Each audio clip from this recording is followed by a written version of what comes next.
I previously recorded an episode on how companies are wasting job applicants' time by posting disingenuous job openings on career pages.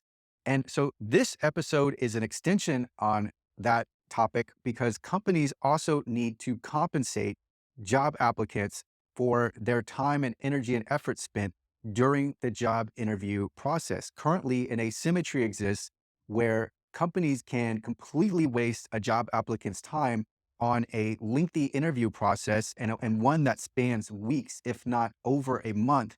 And the job applicants, if they're not chosen, get nothing at the end. And so that needs to stop. And my proposal is that it is mandated that companies pay two and a half times, at least two and a half times the hourly rate for that position on the high salary side for job applicants. So what this would mean is if the job was to pay, let's say $40 an hour, and we can calculate this from the salary.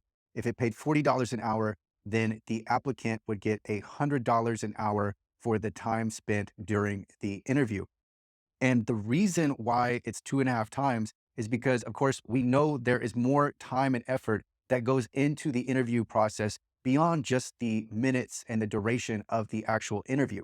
So job applicants are preparing for the interview, they're researching the company, they're rehearsing their answers, they're scheduling times in their calendar, they're fragmenting their calendar because we know that these interviews don't take place back to back. They occur usually at a once a week interval, maybe even longer.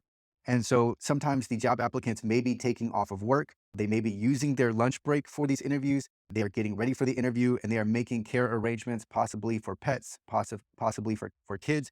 But whatever the reason, what's happening is the job applicants are investing a serious amount of time and energy and effort into the interview process. And companies need to reciprocate that effort by compensating the job applicants. And it needs to be at a higher rate. So where the job applicant's time is valued. It's not enough to say, thank you for interviewing. Sorry, we went with someone else.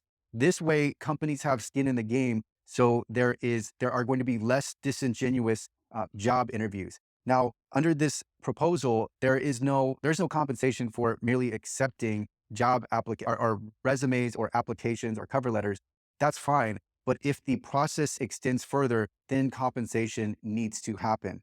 And so there's also the opportunity cost of interviewing. And I got into this with some of the previous bullet points, but there's a real opportunity cost, especially in the aggregate. When we think about all of these potential interviews, and it could be for multiple companies, when you start stacking that time, it really starts to add up.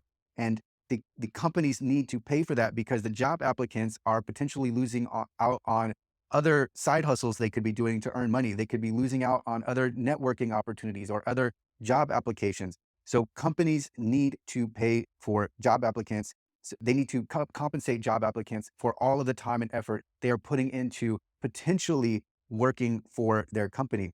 And one more thing, there are commonly HR staffs where their entire job is to interview and find prospects and recruit people in, which is fine. But sometimes the HR staff is making the interview process longer or interviewing people that they know won't fit because it's a way to justify their own job.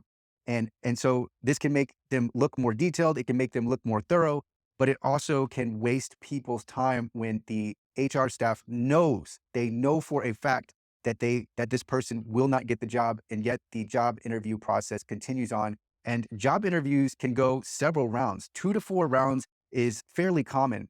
And when you get into the higher positions, it can be 5 or 6 rounds. And so at that point, someone has really spent a lot of time, so they must be compensated for it. So I think just like sometimes job openings are mandated there might be compliance reasons that you have to have a certain number of demographics, or you have to have the opening up to the general public, even if it's and it's going to be, the person's going to be an internal hire. I think there also needs to be a legal mandate that people are compensated for the job interview process, for the interviews that come after submitting an application. This way, we will level out the playing field. The companies will have skin in the game and they will be disincentivized to waste people's time.